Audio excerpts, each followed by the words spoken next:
বাংলাদেশের পরিচিত makeup artist Tasnim তমা, যিনি নিজের প্রতিভা, পরিশ্রম আর হাসি খুশি মনোভাব দিয়ে বহু মানুষের প্রিয় মুখ হয়ে উঠেছিলেন, আজ তিনি আর বেঁচে নেই। হ্যাঁ দর্শক, তিনি মারা গেছেন। সামাজিক যোগাযোগ মাধ্যমে শোকের ছায়া নেমে এসেছে তার এ অকাল প্রয়াণে। কিন্তু তার মৃত্যু কেবল একজন শিল্পী হারিয়ে যাওয়া নয়, এটা আমাদের সমাজের এক কঠিন প্রশ্ন তুলে ধরেছে। একজন মানুষ কতটা বডি শেমিং সহ্য করলে নিজের শরীরের প্রতি এমন নিষ্ঠুর হতে পারে। মাত্র 6 মাসে তাসনিম তমা 42 কেজি ওজন কমিয়েছেন। শুনতে অবাক লাগলেও এর পেছনে ছিল এক ভয়াবহ মানসিক চাপ, সামাজিক বুলিং, উপহাস এবং অবিরাম বডি শেমিং। মানুষের চোখে পারফেক্ট দেখানোর চেষ্টায় তিনি নিজের শরীরকে শত্রু বানিয়ে ফেলেছিলেন। আর আজ সে লড়াইয়ে তিনি হেরে গেছেন। তাসনিম তমা আর বেঁচে নেই। বিশেষজ্ঞরা বলছেন, হঠাৎ করে অতিরিক্ত ওজন কমানো, বিশেষ করে কঠোর ডায়েট ও স্টারভেশন ডায়েটের মাধ্যমে শরীরে মারাত্মক ক্ষতি ডেকে আনতে পারে, যেমন electrolyte imbalance, heart failure, hormonal crash ও মানসিক ক্লান্তি। কিন্তু সমাজের কিছু মানুষ যেন ভুলে যায়, প্রতিটি শরীর আলাদা, প্রতিটি মানুষের স্বাস্থ্য পরিস্থিতি ভিন্ন। তাসনিম তমা ছিলেন এক অনুপ্রেরণাদায়ক নারী। মেকআপ আর্টিস্ট হিসেবে তিনি বহু কনেকে সাজিয়েছেন, আত্মবিশ্বাস দিয়েছেন নিজের সৌন্দর্য খুঁজে পেতে।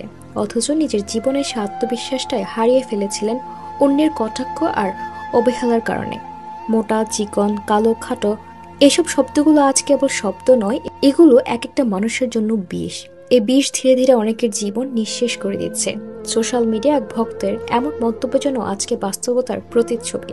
বডি শেমিং কেবল মানসিক ক্ষত তৈরি করে না, এটি প্রাণঘাতীয় হতে পারে।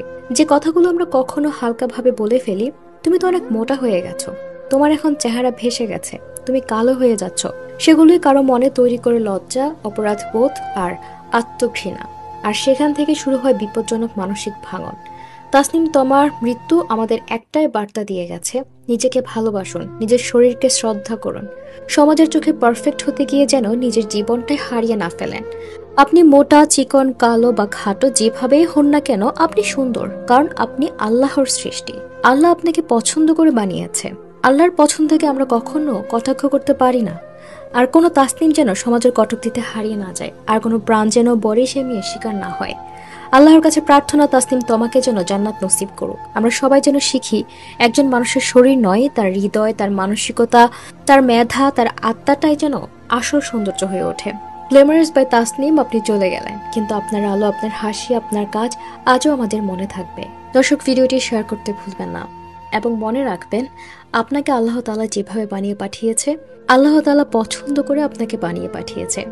কখনো নিজের মনকে ছোট করবেন না এবং কখনো মানুষের কটাক্ষের শিকার হয়ে নিজেকে এভাবে ধীরে ধীরে শেষ করে দিবেন না।